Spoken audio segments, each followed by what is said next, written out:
What is up, Mets fans? Welcome back to another episode of the Mets'd podcast. Whoa. I got to do the intros. Good point. Good point. The intros. Mets won another series. Me, James, back on the intros. What's up, everybody? Welcome back to the Mets'd podcast. Mets just wrapped up what kind of feels like it was probably their best season of the entire year, sweeping the Cleveland Guardians at home.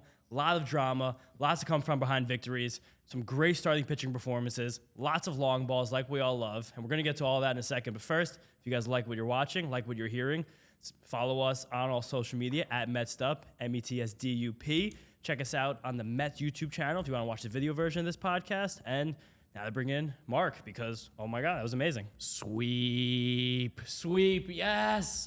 Positive episode again. We do it again. Yes. High five. I love it. It just feels really good. It feels really good to play good baseball, win games, just being happy. Just being happy about Mets baseball is so refreshing. I love it. I love when we get to do these episodes. It's like some complete baseball games, too. Got Literally. big performances from players in all facets of the organization this weekend. Starting lineup, guys on the bench, starting rotation, guys in the bullpen. It was cohesive. We were in sync. It was beautiful baseball. The Mets took a series from a team they're better than, and it felt really good. And it felt like a lot has come back to this team, this organization, to this fan base over the last couple of days. It was a couple episodes ago you brought up the fact that it felt like the Mets weren't getting those wins that they got last year, those games that were in reach that they ended up winning because they just did a couple things better than the other team. These last few series, it has felt like last year's Mets, where they're getting those big hits, they're getting on base, they're rallying, they're making these teams work. This series was a fantastic job all around, pitching, hitting. Weirdly enough, the bullpen probably struggled the most out of anything. Ironically. But it was just a really, really well-played series that ended with a sweep and a 5-game win streak for the Mets. And there's something that's now starting to happen with this team that was happening a lot last year that got them hot early, where it's never over. Never. These games are never over. It doesn't matter how much we're down by. It doesn't matter what time it is in the game. It doesn't matter when the last team scored their runs. It's literally never over. And we're going to jump around a little bit and, of course, go through every single game like we always do. But that was really, really felt in Game 1 on Sunday. Yeah. When the Mets go down in the 8th inning and they are losing. First inning. No, first inning. No, I'm talking about when they went down, when they went down the 8th inning, when the Guardians had the big 4-run inning. Sunday. Yeah. My days are all mixed up. There you go, yeah. And then it takes less than 7 minutes for the Mets to come back. Starling Marte, the 2-run homer. There's one fan who I DM with all the time, Buckeye. Shout out Sam, you know who you are.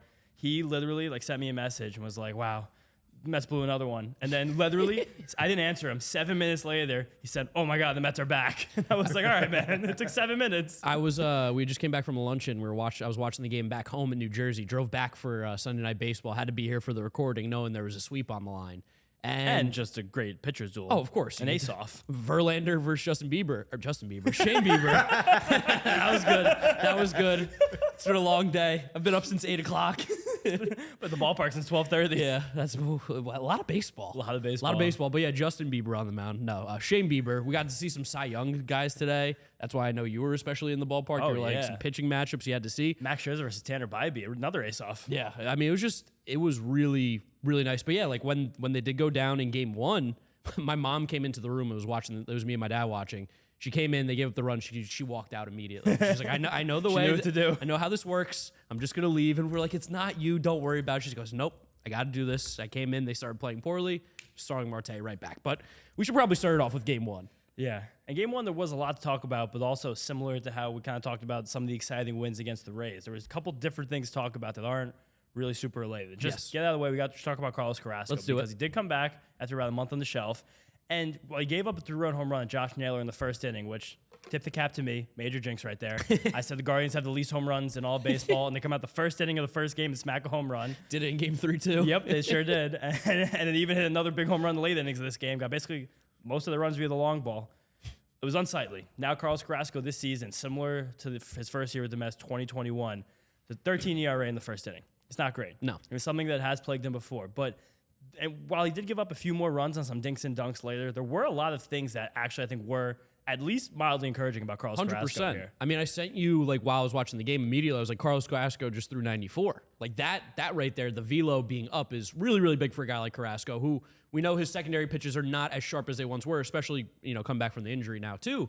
But the ability to have a little bit more velocity than he did at the beginning of the year, I think his average was kind of sitting 91-ish. Yeah. And he was able to average around 92, which doesn't sound like a lot, but that mile per hour difference could be huge for a guy like Carrasco. And you saw it too. He got a lot of swing and misses. I know that sounds weird.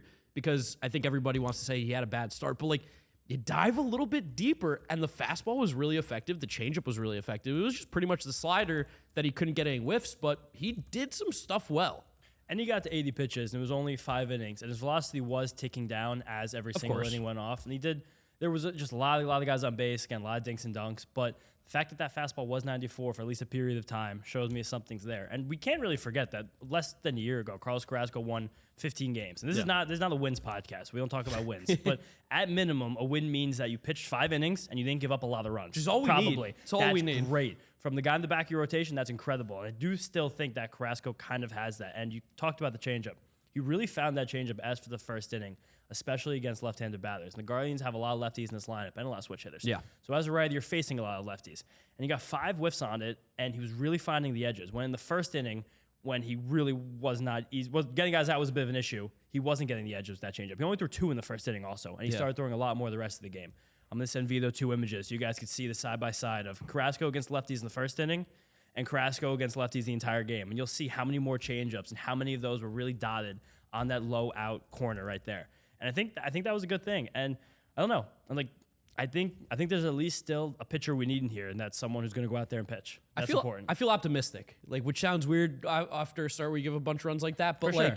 It really was kind of just like 2 bad pitches, really, at the end of the day. So I feel optimistic. I feel better. I also feel better because they won. Yeah, totally. I definitely feel better because they won. This would be much different if the game didn't end this way. Yeah, definitely. But I mean, that's the other thing you got to talk about too here is Carrasco at least gave us a chance to stay in this game. Yeah. With the way that he performed, it wasn't great enough to win it, but it was good enough to keep us in the game. And then the offense, I mean, the young guys. We have an electric offense right now. The young guys, let the kids play. They're just so. I love the youth of Alvarez, Beatty, Vientos.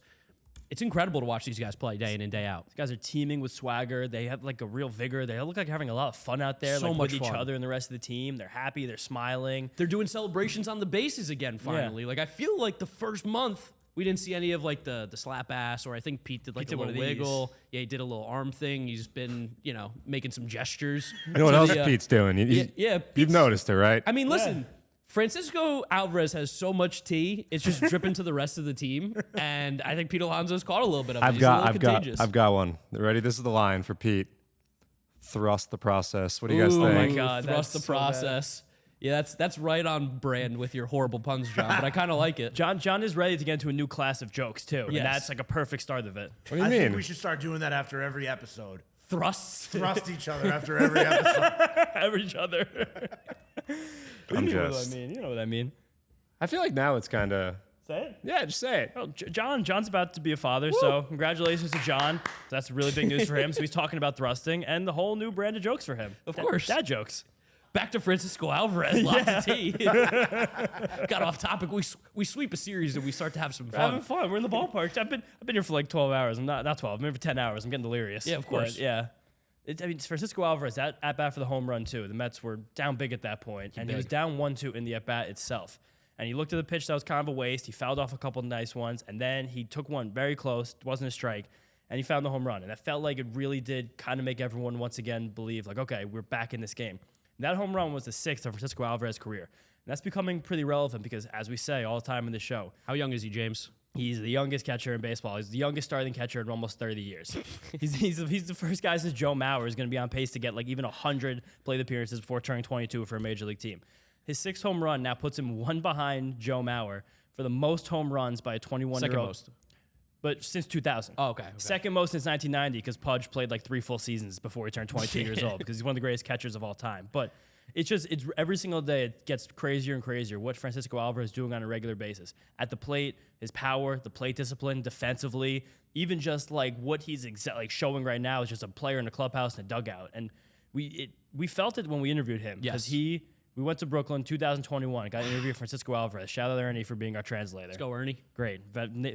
Venezuelan native. Amazing for the dialect. Oh, fantastic. Incredible. But when we were like had our microphones in the dugout doing things, Alvarez came up to us and was like, yo, yo, yo, yo, yo. He was And, messing around with us. Literally. He was like having fun, like joking around. Like he was kind of ruling the team. And only a few weeks after that, he had that really viral moment where he hit the game-winning home run against the Yankees affiliate, who We were at the game against the Yankees affiliate too. We almost watched a brouhaha between the Cyclones and the Yankees. Might have incited it a little bit. Too. We were having a little fun. We were kind of high from interviewing Francisco Alvarez and Ronnie Mauricio, so we were really having a fun time. But yeah, so just what Alvarez is doing right now on the field, off the field, every single thing is so encouraging. Like it feels like we're watching a superstar be born. Oh, 100%. I mean, we saw him start off a little bit cold. It's going to happen. He's been swinging the bat well. I told you, I had a couple comments that I wanted to bring up. One was when we were watching him catch, and we talked about it last episode about how impressed we are with him catching. But if you had no idea who this guy was, if you didn't know anything about him, and you just watched him play, you'd be like, this is a really, really good player. You wouldn't think he's 21 years old. You wouldn't think he's a rookie. You wouldn't think that scouts said this guy couldn't catch defensively. You would have no clue because he's very good at all this stuff. Keith even had that comment. He was like, this kid looks good. It's like 23, like 21. He's like, really? And then like watching him hit home runs is fun, but I just have fun watching this guy just like taking a pitch. Just walk around. Yeah, just walking. The way he walks up to the plate, like the swag is unreal. And I really do think it is spread throughout this entire team. The vibes are as low as they maybe once were. They're super, super good right now. Bravado, machismo, whatever you want to call it. It's like palpable, and it's here. And then this even got better because Brett Baty then hit a home run right after this, a laser beam opposite field. And I heard him talk about this after the game, where he said that he's gotten so good at go opposite field power because when he was in high school and he was a prolific power hitter, everyone just started pitching him outside. Yeah. So he's like, if I can't hit this outside pitch over the wall, what am I ever going to be? So that's how he really trained himself to be able to go with that outside pitch and send it over the wall the other way. Yeah, the fact that they have these young kids who like have the prospect status around them, they have like the pedigree, and they hit the ball really hard. These are all things that like me and you, who we try to tell you guys about this all the time, like hitting the baseball hard is probably just like the most important thing that anybody can do at the plate. And the fact that all three of these guys do it consistently and hit the ball hard and just constantly mash, like there's good outcomes that are going to come, and we're starting to see them. And 2 years ago, we had Matt Eddy on this podcast, the editor-in-chief of Baseball America. Shout out, Matt. Friend of the program, listening right now. He said that at that Futures game, that was 2021, these two took batting practice, and everybody knew something was happening. They stopped and watched. These guys both hit the ball incredibly hard. And at this point, when Baty hit the home run, the stat courtesy of John, 7 of the Mets' last 14 home runs were the kids. Vientos, Baty, Alvarez. And after this game, or it might have been after the Thursday game, Baty finally had enough plate appearances to qualify. So we finally got his sliders on Baseball Savant. Ooh. I'm going to send these to Vito as well because Brett Baty's sliders on Baseball Savant is all that beautiful red ink you guys want to see. So good. Chase rate, exit velocity, it's strikeout rate, walk rate, outs above average even at third base. Okay, yeah. let me take a look at I this. got them right here. Look, they're beautiful. They're the up. Yeah, let's see this. Look how incredible this is. Hard that's hit a lot, rate. That's a lot of red. It's a lot of red right there. red. It's a lot of red for a 23-year-old getting his first time around the bigs. Pretty impressive. And then there's still more in this game. This was the chaos By game. this point, it hadn't even started yet. No, it actually, hasn't even which is started. we should probably keep this going a little bit. The Mets brought it like what to 5-3, right? It was 7-3. No, it was 5-3. yeah. I think at that time. And Dominic Leone came in, gave up some runs. Steven Nagosic, whatever happened, but then the offense just answered right back immediately. And that was something that we noticed in the National Series that we brought up on this podcast, was how it seemed like there was a turning point where they were like, we're not going to let this happen anymore. Yes. I know they did play a little bit more bad baseball after that, but this was a 2022 Mets moment right now where it was like, we're down, we just had a bad inning, we're not done yet, we're getting guys on base, and then it comes to a crescendo, as you put in the notes. Yeah. With Pete Alonso hitting an absolute bomb of a grand slam. Yeah, opposite field too. It looked like pandemonium on television. I was really, really jealous I know, didn't come me to that too, game. Yeah. Like, it looked like a circus. Like it's been a crazy week for both of us. We were in Miami for like 24 hours straight with no sleep. That was a lot. Friday, Saturday, I did nothing. It really caught up with me. And this was a beautiful moment. Also, May 19th, that was the date of the game on Friday. It's my dad's birthday. Shout out Dad. Shout out also his twin sister Mary. She's not listening, but she deserves a shout out. Your dad's a twin? My dad's a twin, yeah. Wow. You know my dad was a twin? No, I had no clue. Yeah, he's a twin. That's crazy. Yeah, and him and his twin spent the birthday together today this year. First time in a while. How nice. But we look back because I was talking to my dad on Saturday, hung out with him for his birthday in the city, and he was like, yeah, I feel like I remember last year Pete did the same thing on my birthday. And we went back, and last year, May 19th, was the day game against the Cardinals where Pete hit the walk-off home run off Gallegos in the 10th inning. Your boy, Giovanni Gallegos. No, I don't like that guy. And some more stats courtesy of John over here. That was Pete's 71st home run in Citi Field. Tied Lucas Duda for the most home runs in Citi Field history. I know John's been dying for a John's Lucas a Duda big shout Duda out. guy. Well, John's really upset about that because Lucas Duda is his favorite player ever. Pete almost had 2 home runs in Game 3 of the series. Yeah. And I was kind of like, it was to quote you guys, bittersweet moment. I was like, I had the graphic ready, but I was like, oh, come on, don't do that to Duda forever in second place. Let's win it a different way. Yeah, right. And tied Rafael Devers for the most grand slams to start last season. I'd never hit one before, which is kind of shocking. That is kind of shocking. Actually, no, I messed that up. He actually has more. I just remembered. okay. He was tied. He has one more. Do your job. Yeah. Johnny Oh, knows I got that. it. I got it. I figured it out. Can I tell you guys something real quick about that Cardinals game last year? You can. Yeah. I was watching that game on the runway, waiting to go to Italy. Wow. Nice. I was watching it on my phone. Ischia? On my way to Ischia, yes. On the runway, waiting to leave. As the plane is pulling up, I see the Mets give up the lead. I lose Wi-Fi for about 3.5 hours, and all I could do was sit there and think about the game. That's a tough And I was time to just lose sitting Wi-Fi. there, just trying to get Wi-Fi back. I finally get it in, I think, 4.5 hours into the flight.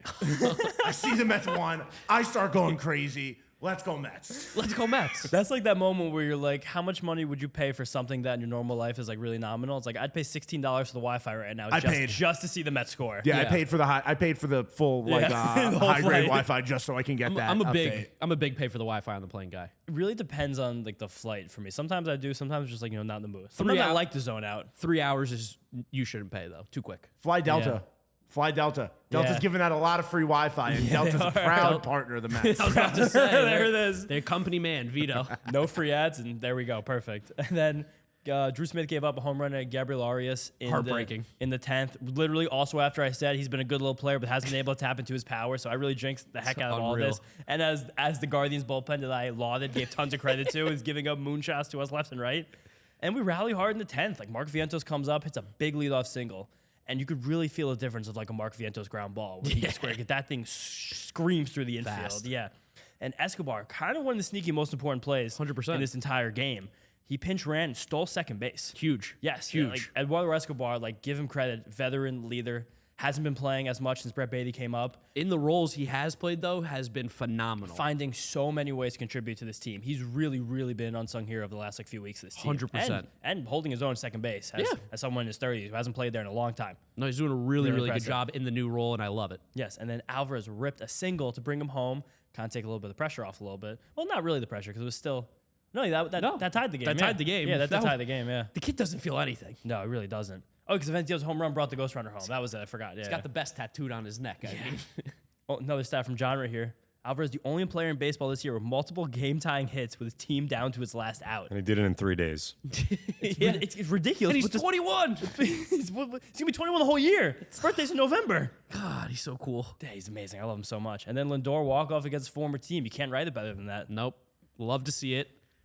Good way to start the series for the Mets in what could have been a disaster game, could have changed the vibes for the entire series. Yep. Instead, the kids, they bring us back. Francisco Lindor gets the big hit for us, and we go into game 2 and game 3 with a series lead right now. Before we go into that, though, I just want to also reference. We've been mentioning a little bit how hard these kids hit the ball. The hardest hit balls from the Mets on Friday night.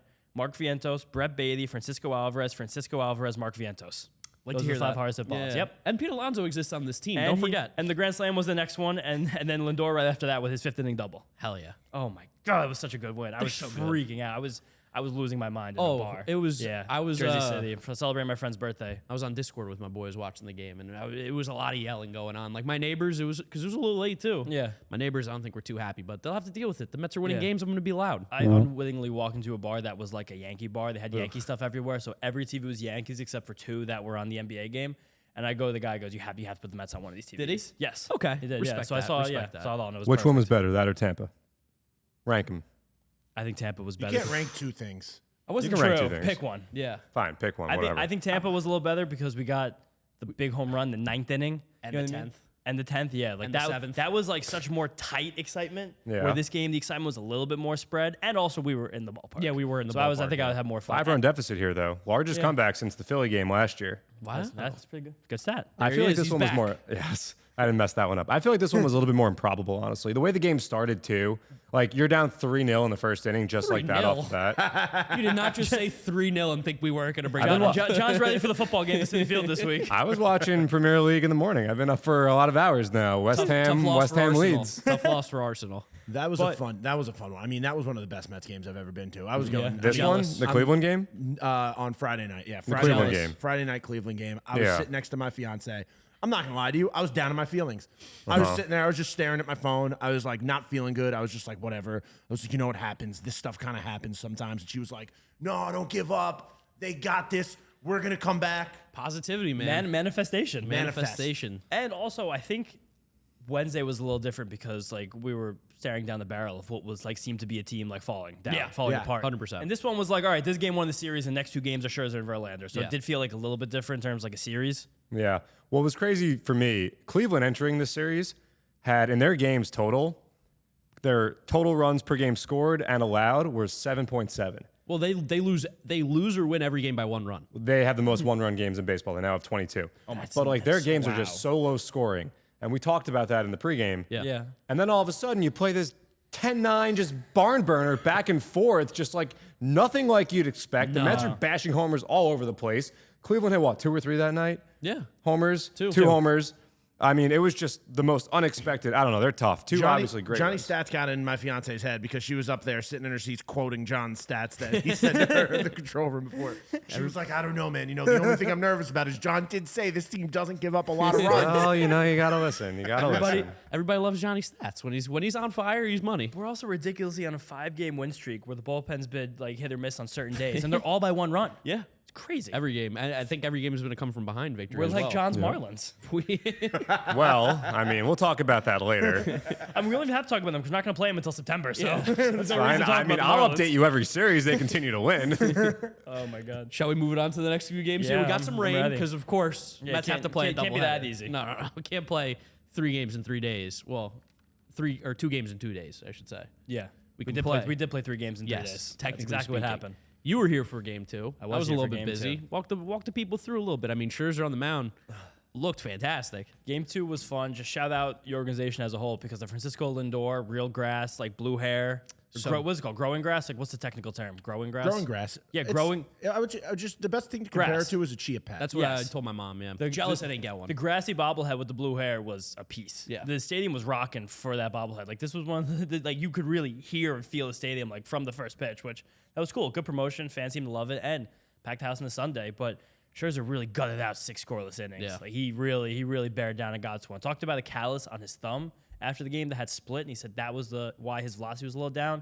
Also said that was the reason he kind of changed his curveball grip a little bit. Got some more velocity on it, a little less drop, and he threw it more than he'd thrown in any other game this season. Okay. And it got the most whiffs for any one of his pitches this game. And he wasn't really missing that many bats really besides that curveball, but the Guardians couldn't square anything up. Lots of ground balls, lots of lazy fly balls. It was just kind of went out there and pitched better. It's perfect. I mean, that's like you said, gutted it out. I think he compared having the callus on his thumb to like playing with a bum ankle in basketball. He's like, it's just I can do it, but it's just not going to be the sharpest. So I think even himself was like excited about how well he probably pitched in this game. Yeah, and it just gave 6 scoreless innings. Like, what's better than that? And we've been dying for innings, dying. my And especially on a doubleheader day when the bullpen has been used a lot recently because of we use these a lot late of games. relievers, yeah. Like it's big to get those innings, and we'll talk about game 3 where we got those 8. Yeah, and we didn't have a natural off day either. So Yeah. that like just playing through Thursday, then that game on Friday being crazy, using a lot of the bullpen. It was important to get these innings from the horses today. This is kind of what the recipe was. Like, this was the plan Yes. heading into the season. Just like look at these 2 games as kind of one like amalgamation right now. It's like we have these 2 incredible starting pitchers. We have a lineup that really has some oomph. Yeah. If these guys pitch to do what they have to do, get a couple big hits, and that's how you win baseball It's games. a fun baseball team right there. That's how it was for 162 last year. Like that, we all starting to remember it, and we scored in this game for the first time in 14 games. The fact that we even won a bunch of these before that was unbelievable. The major league record, I think I heard on the radio when I was just going to the bathroom during this game, was 24. Boston Braves way back in the day. That's How we dropped that one, yeah. that's deep. And best part about this is the Mets are 13-2 when scoring first. Best win percentage in the whole league. Of course. Just got to score first Just more. got to score first. I mean, granted, we did give it like back at some point, Yeah, so we it did. almost was in jeopardy there. But Yeah, but before that, I mean, Gary Sanchez made his Mets debut too. El Kraken, Yeah, the Sanchez. the Sanchez, Yeah. El Gary, the Kraken. It was pretty interesting to see him in a Mets uniform.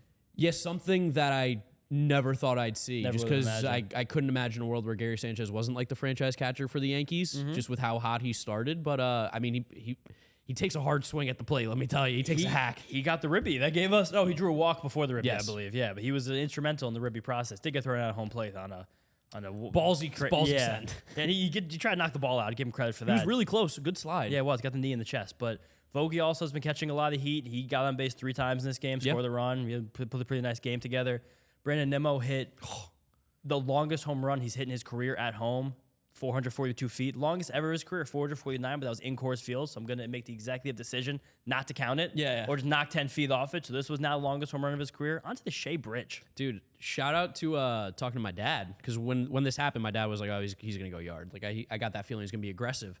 And it seems like these relievers maybe haven't done as much research on Brandon Nimmo, and maybe I don't think it's about research. No, but I think there's a real thing of like, we've talked about this too, where Brandon Nimmo, after the first at bat, is ready to attack. And it seems like specifically when a pitcher comes into the game for the first batter, they just kind of groove a fastball to Brandon Nimmo, because they're probably like, this is the most patient guy in the league. He's not swinging. I can do a get me over fastball. And he jumped all over it from Eli Morgan, who's just pumping 92. And he has 4 home runs this year. 2 came on the first pitch. Dude, when he's aggressive, he's really, I mean, he's just a good baseball player. That's really what it is. Brandon Nimmo's really good, guys. I mean, there's a reason he got paid the big bucks. And then just rough right after this, Adam Ottavino, who's been struggling, especially against a very lefty-heavy lineup. We've said this a few times. Game went from 3-0 to 4-3 like that. Yeah. That was kind of brutal. Quick. Yeah, Jose Ramirez is a really good baseball player. He's a very good baseball player. You guys didn't watch on Sunday. He had 2 home runs in a doubleheader. The guy's awesome. People got really restless. Very. I was sitting down in the corner by the World's Fair Market because where I get all my gluten-free goodies. And there was this pair of fans in front of me who stayed during that inning, were just going back and forth about how agitated they were with the team, waited for the inning to end just to boo, and then walked out. Good. Get out of here. here. And I was so happy they left. There were so many fans freaking out when the Mets just blew a lead late in the game. Like, they hadn't watched baseball this whole week. Yeah. They didn't know the Mets were the comeback kings now. The comeback kids. And within 5 minutes, Brett Baty drew a walk, Starling Marte the home run. We were winning again. Yeah. And that was the ball game. Yeah, no, that was great. Starling Marte's first extra base hit, I think, since April 19th or something. 14th. 14th. 14th. Yeah. Oh, even more. Okay, but I mean, listen, we saw that he had been hitting the ball a little bit harder recently, too, so it's nice to see him elevate the ball. Taking better at-bats, too. Taking better at-bats. And he put it to that new right field little fence over there, which I say nice. we haven't been It's a using good a one. lot. It's a good one. It's a good one to use. That was good. I mean, it was really cool that we just made that comeback, made the play. Win the series. We win the series. So me and James, we're texting I got a always. question for you guys. Oh, yeah, Baseball John. scoring question. So David Robertson blew the lead, right? Gives Yeah. up the home run. Yeah. Then has the lead, top 9, 1, 2, 3, 4. I think one guy reached, but whatever. He doesn't break. What do you guys think about this idea? Don't give him the win, so no one gets the win, and give him the save. Because he gets a win and not a save. And John, for you're me, a big no participation trophies guy. It sounds Yeah. like. No, I think that the save is more indicative of what you did than the win there. No, for sure. I I wouldn't don't say disagree, but someone has to get the win then. No? Why? I don't know. It's Why? not We the way- randomly assign wins when a guy doesn't complete 5? Tired of these millennials getting wins, right, John? It's not random when the guys get a win. Just the guy who's on the mound when the team takes the lead gets a win. There's nothing random about it. Well, I mean, that's just an antiquated way of giving out the win. How about the guy I'm that not was lying to you pitching that's before him? antiquated, but I still think someone should get the win. It's a It would be baseball weird, game. yeah. All someone's right, gotta so get the then win. what if the guy before him gets the win and he gets the save? Scherzer probably We should have gotten the win. Scherzer should get the win. In all should've gotten the win. seriousness, we know that the win should be based on the pitcher that does the majority of the bulk work and like actually wins the game. Like who pitched the most valuable innings. The win probably should be somewhat subjective. It'd be hard to do Yeah. that because there's different people scoring in every ballpark, and there is like just based on the fact of like how much money and time's invested in fantasy baseball formula. and gambling, and like people have things riding on wins. Gambling. That's the problem. I remember Gambling. when we had the 7-inning doubleheaders, I was really frustrated that they didn't change the win rule. 4 innings, it should have Yes. been, yeah. Because you would, like in fantasy baseball, you're really looking for that win. You're teaming for that win. Quality start should have been 4 out of the 7 innings. Or at least Everything needs to 5. shift maybe, to scale. Maybe not quality start because I had like maybe that, but just the fact that managers would handle their pitchers differently because the game was 2 innings shorter and you still had to go 5 innings for the win. That was frustrating. Happy we don't have those anymore. Definitely. Change the win rule, that's what I say. Yeah, 100%. Let the Mets'd podcast pick every single win in baseball for every single team. Yes. I down. Scroll through the box score in the morning, make our picks. I'll add it to my resume. I'll add it to my resume. Select wins.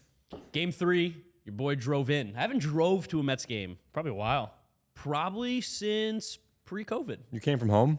Came from Jersey. You're crazy. Yeah, I You're drove crazy. from Jersey. I mean, listen, it's for the boys. You're crazy. Orange and blue. Why gotta watch these kids play? You're Get some crazy. butts in the seats. The movement from where we grew up in Westfield, New Jersey, from Route 22 to the I-78 I took 95. I took 1 in 9. Wow, 1 and 9. I went 1 in Toenail 22, Ave. 1 in 9 to 7 to 80. Is 80 a thing? I think 95 is what gets you to the GW. No, I know, but it like What took do you know me about 80 Jersey highways? I don't know, dude. I mean, honestly, you're losing all the New Yorkers right now because I'm very confused. And a fun Jersey thing that John has brought over to New York. I heard John talking to somebody about Brooklyn and how to get around, and he was going by exits. He wasn't saying- I know that was That's crazy. insane. They have exits on the BQE. I know, but like cares. nobody No one does cares. that here. Absolutely What? nuts. Then how do you describe it? You say the street. Say the Where, street. where you're going? Then why have the exit number? The exit is there for GPS and stuff, the but New you York don't guys say to your fight, yeah. friends.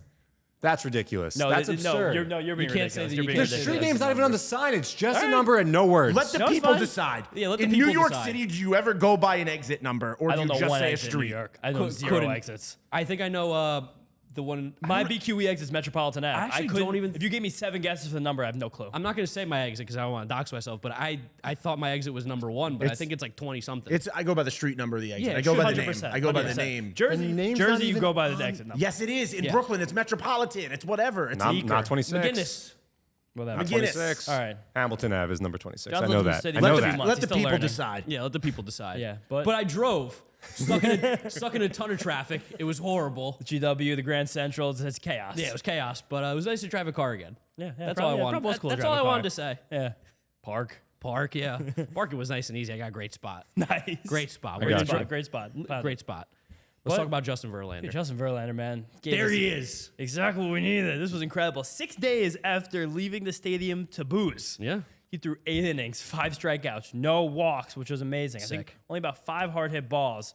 Jose Ramirez to the tank in the first inning to the crushed. Coke corner. That was one of the highest I've seen a ball go up the Coke corner in a long time. Hit it pretty far. Pretty far. It's a really good home run. It seemed like he almost got the inside of the bat too. It was a crazy. good ball player. It's crazy how quick he gets those wrists around a high inside pitch. but- Talented. no, he's so fantastic. But from there, it was nonstop. He retired the last 10 batters he faced, 20 of the last 21. Fastball, then some sliders and curve mixed in. His last pitch of the game, also his fastest at 96 miles an hour. That's a thing that he loves to do. I remember Yeah. there's a great Foolish Baseball video. That's kind of when he started to blow up a little bit, was about Justin Verlander's, I believe, no-hitter. And on his 100th pitch, he threw 100 miles an hour at that time, which was the hardest pitch he had thrown.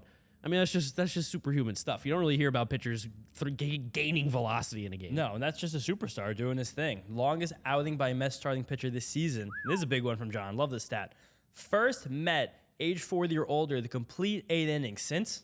Big sexy. There you go, Bartolo Colon. Hell yeah. Yeah, and this game was also like 1-0, like deep for a while. Bieber but- pitched well. Justin pitched well. Where are you now when I need you? And kind of had that feeling that something was going to happen though, which is so different than if you would have asked me that a week ago. Yeah, and for those of you keeping track at home, the estimate was real close. Real tight It was here. at 10. It was at 10 coming into this game. Shout out one listener actually tweeted me about it. He was like, "Oh, you need a couple bases for the extra man." I was Yeah. like, "I know, man." It was at 10. We know I forgot Francisco Lindor existed. You did. I completely forgot to count for him. a I did rough tell one. you 14 was the number I would have picked. You would have hit it. 14 was the number that got it because Francisco Lindor hit that huge opposite field home run. Two which strikes. I looked at you. I said, happy to lose the estimate if this ball goes out here. And you said, "Give me a little single, get the lead off my nine." I said, "No, home run." You did say home run. I said, I'll did. be happy to give up that home run there and let you take the estimate, which was big because Lindor, we know, has been a little bit hot and cold. Extra base hit machine, of course. An RBI machine. Yes, but did have a good little series. Yep. 4 of his 7 home runs this year come with 2 strikes, which is crazy. That is nuts. That's crazy. Maybe that's kind of what's going on with him a little bit, where he kind of maybe is giving up some of the 2-strike approach to just keep the power. You know? Interesting. Yeah, like imagine if he had 3 more singles instead of 4 more home runs. I prefer the home runs. Much more. I prefer the home runs. They literally changed his game today. Got us tied. 5 for 14 with a homer and a double in this series against his former team. It's good. And Citi Field got rocking after this. I mean, he had 2 game-winning hits. Could you imagine trading him? Never. Never could imagine trading Francisco Lindor. And again, a lot was made last year of Andres Jimenez having we an can amazing say it now, year. 'cause Yeah, we can we're say done it now. playing them, thank And God. I'm not saying he's not a good player. I'm not saying he won't have a good career, but it looks pretty obvious he doesn't exactly have the superstar potential that he had last year. A certain farmer Yeah. that works for a publication who's supposed to be selling his farm any day now. Four leather publication. Yeah, was Oh, I get it. was talking about how the get Guardians clearly won this trade. Yeah. Blasphemy. Blasphemy. Absolutely insane. Don't trust a word out of that guy's mouth. No, never. I mean, we're waiting for the farm. Yeah, once the farm sells, I'll start good. listening again. We're good. And then Jeff McNeil, go ahead, sacrifice fly, a little rally, started by Alvarez. Marte came in.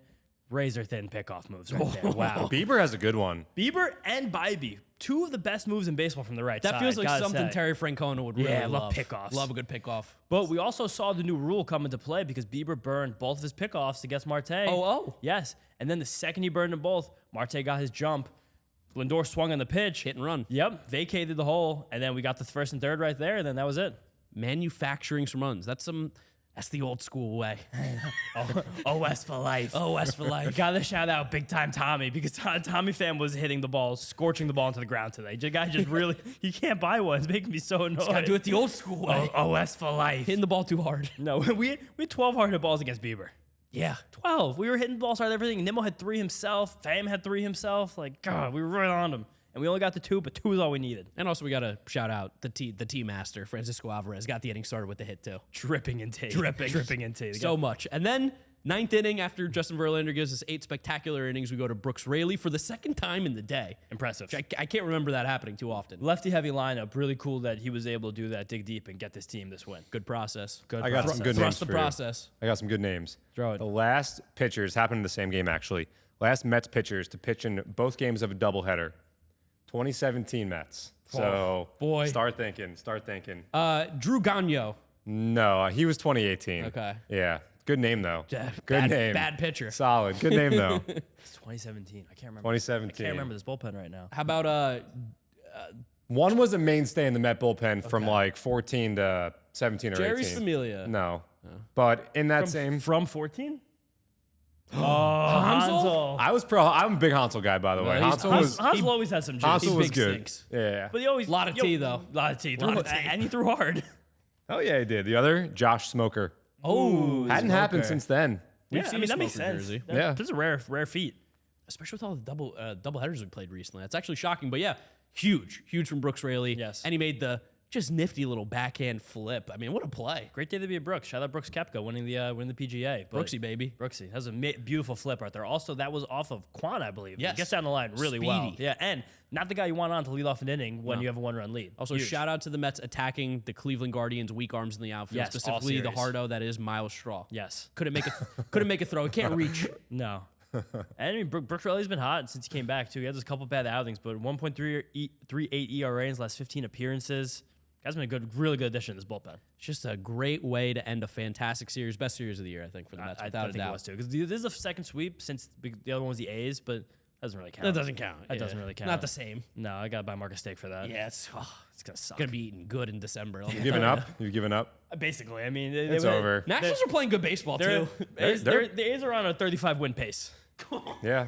Yeah. The Nats are... I see it with the Nationals. We're not going to talk about that. But Yeah, well, we'll talk about the next time. Yeah, but now we're ready for the estimate. Yeah, let's rip it, John. What do you got for us? We know James won. So we James brought it won, back. so it's back to within one, Yep. which is fun. We got whiteboards today. I brought the whiteboards. I came prepared. Brought these guys water, keeping them hydrated. You guys brought your own water. Johnny on the spot today. Hell yeah. Long day. Got to end Another strong. nickname. All right, yeah. Mets going to Chicago. How about this? This is kind of weird.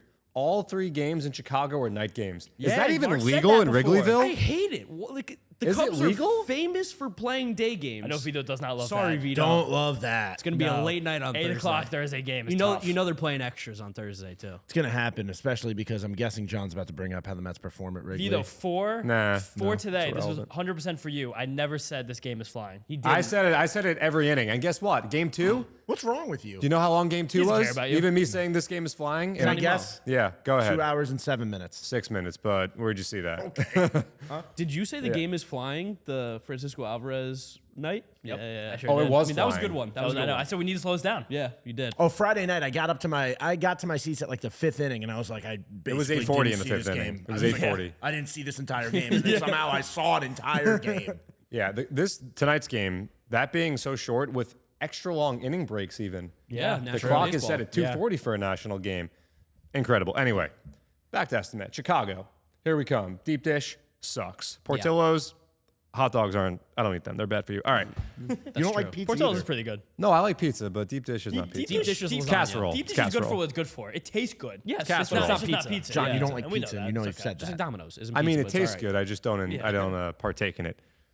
So the Cubs got some Partake. big hitters, right? Christopher Morel has come up and he's hit some tanks. Hits Patrick nukes. Wisdom hits tanks. Ian Happ's hit some tanks also this year. Got a lot of power. Obviously, we know about the big bats on the Mets. Francisco Alvarez has hit a couple 420-plus feet. Pete Alonso hit one, I think 443. Yeah. on Thursday. Nimmo 442 today. Nimmo 442 today. Nimmo hit his first career home run against Jason Hamill and the Cubs back in 2016. It all comes full circle. So this is a simple one. You guys tell me, what is the longest home run going to be in this series? Longest home run in this series. In this series. James, I got it pulled up already. The longest on a player from either team is Morel.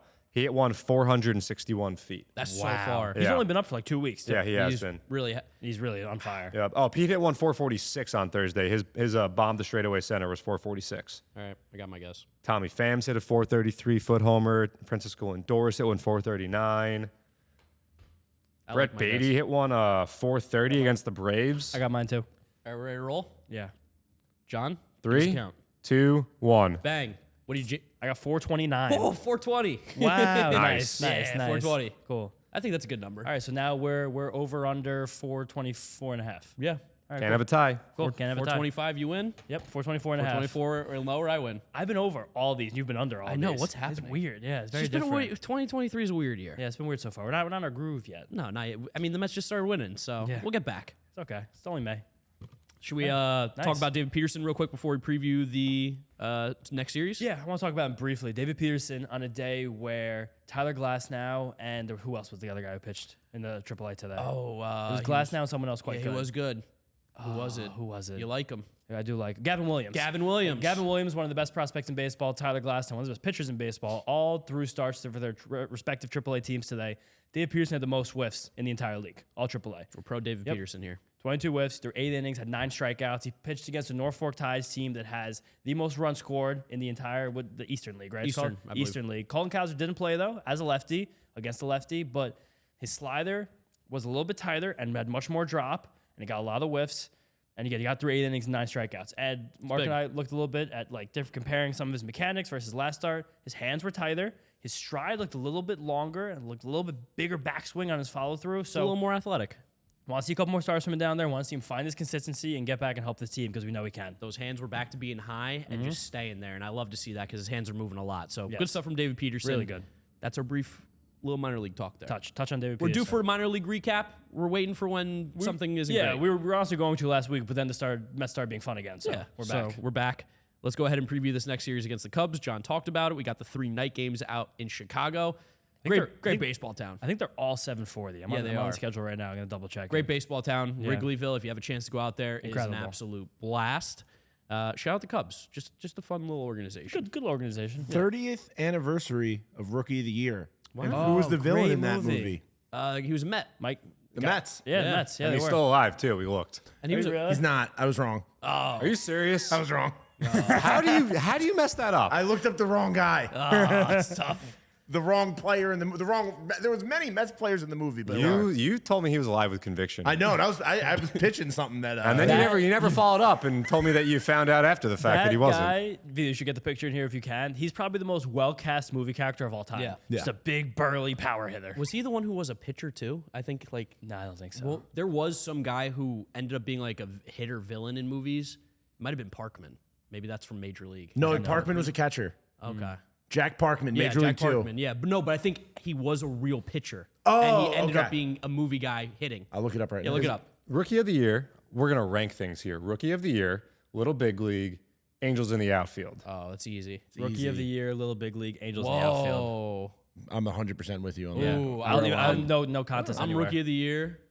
Angels in the outfield. Little big. I think Angels in the Really? You outfield like is Little Big League? overrated trash. Crow Armstrong's Really? no longer a Met, so That's a hot take. Yes, but his mom's There's the meaning mom to in that Little I know, movie. but it's still a fun movie. Oh, it's a fun. Oh, I love it. It's a great movie. Conceptually, when I was like Oh, 11, it's so discovered sick that to think movie. a I'm like, child's managing. that's what I mean. That's what I want to do. Yeah. I want that to be me right now. Angels in the outfield, though, is just Angels in the outfield. it's great. No, guys, low-key there's trash. meaning there. There's meaning to that movie. Angels in the outfield. It's a great movie. It's a great movie. You're pooping on it. I thought. Well, here's the thing. Out of those 3, if I want to personify myself as I did when I was 10 and watched That's all these fair. movies for the first time, it's like I can play baseball, I can manage baseball, or I could just watch some spirituality in center field. I mean, we all agree. Rookie of the Year, though, clear number 1. banger. Yeah. Complete banger. Only because the pitching Roland coach. Gardner. Roland Gardner. Yeah, the pitching coach. I want to Yeah, answer your legend. guys' question before. Brad Leslie. He was in Little Big League and he was in Mr. Baseball. That is the pitcher who went on to become an actor. He played for the Cincinnati Reds, the Milwaukee Brewers, and the Hankyu Braves. In Japan? Yes. This is going to be kind of funny, but shout out Jim Brown, passed away over the weekend. Football player, became an actor. Yes. And one of the greatest of all time. Yeah. On and off the field. Just say that. But Cubs. preview the Cubs series here. Tuesday night, got off, well deserved off day on Monday for everybody out there. Hope you're The boys listening to need it. this. Boys are sleeping well Yeah, tonight. we're going to sleep really well tonight. Kodai Senga versus Drew Smyly, former favorite of mine. He's really gone on to be really annoying against the Mets in a couple games in his career. Tyler McGill versus old friend Marcus Stroman Wednesday evening. That's going to be a fun one for everybody.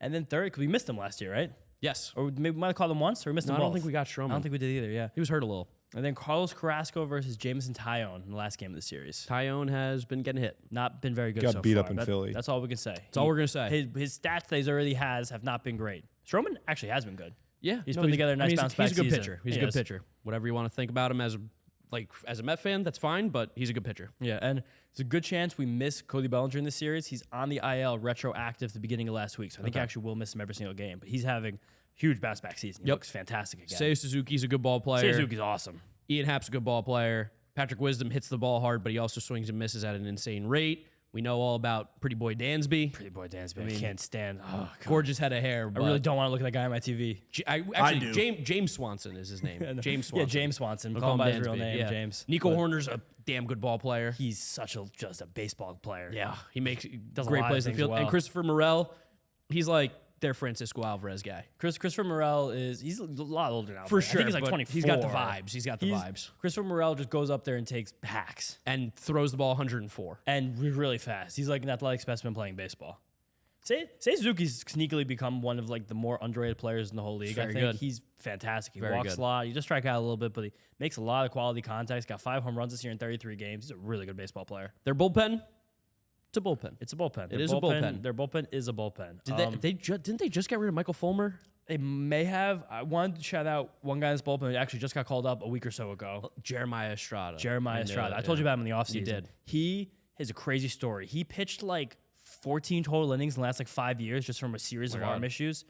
And his fastball is so unbelievably good. Explodes out of his hand. Keep an eye out. He's got one of those cool like small approach angles with the exploding fastball with a good carry and hop, and it's just really rising on you. It's wild pitch. And they also got Mark Leiter in this bullpen, who has a really good changeup, one of the more unique pitches in baseball. Gets a lot of drop on it. It's a really good pitch. And Adbert Alza, like converted starter, is a pretty good relief. Those three are by far the best relievers in that bullpen, and probably the only ones that with like legit redeeming quality right now. Nice. Yeah, Cubs preview. not bad. Cubs preview. Let's beat them. Yeah, Stay hey. hot. Keep playing good baseball. Good things will happen. Yep, good things will happen. So I think that's all we got for today, fellas. I don't do the outro anymore. No, you don't do the outro. I have a question for you guys, real quick. Of Johnny course. boy. Is Martha Stewart really 81? Did you guys know that? Yeah, no. Cover the Sports Illustrated swimsuit. She's edition. 81. Good for Martha. Yeah. What are you saying, John? Good for Martha. Do you want somebody to say hi to Martha Stewart for you? Like you wanted to say hi to somebody? No, I came across that, and I was just like, Thoughts with John today. Yeah, this is very on topic for the Mets John, podcast. that's the weirdest thing anybody's ever said. I want to throw this in before we No, get this out is of crazy. here. Yeah, John just stopped the outro of the podcast to just talk about Martha Stewart. no, She's I'm hanging just with the boys. I mean, Yeah. it feels like yesterday didn't she go to jail for something? She did. I like she actually tax served time in evasion or prison. something. Yeah, she was in jail. She's a legend. Yeah. It was point shaving. Was it? Her show with Snoop Dogg, they didn't make that many episodes of it, but fire. Back in the day, the cooking show, her and Snoop Dogg, really fucking good. Yeah, oh, right sorry. for alley. We almost had a clean Almost the one. whole It episode. wasn't me. It Almost wasn't got the whole me. episode. Vito. cursing. Wasn't me. It wasn't me. Well, John yeah, got us off topic. John started talking about Martha Stewart. I lost my focus. Guys, Kill you're it. fired Close up. the episode. Close before the we get episode. another Can't round. believe she's 81. Yeah, John can't believe she's 81. That's might have to start doing a list because that was crazy. Dude, Martha Stewart's 81. Can you guys believe it? But thank you guys so much for watching and listening to the Messed Up podcast. If you want to hear more, subscribe to us, follow us on all social media at Mets'd. You can follow Mark at Giraffe neck Mark with a C. You can follow me at James_Shiano. Shout out John Vito, producer and statistician, having a great time Shout out out here. Brian on the camera. Shout out Brian on the camera. Having a great time. These winning episodes in person, having a blast. What do you got out Just there? as Mets'd up. At Mets'd. It's a good idea. Wow. Yeah, right. So thank you guys so much for listening. Thank you so much for watching, and we'll catch you after the Cubs series. Peace. See you next time.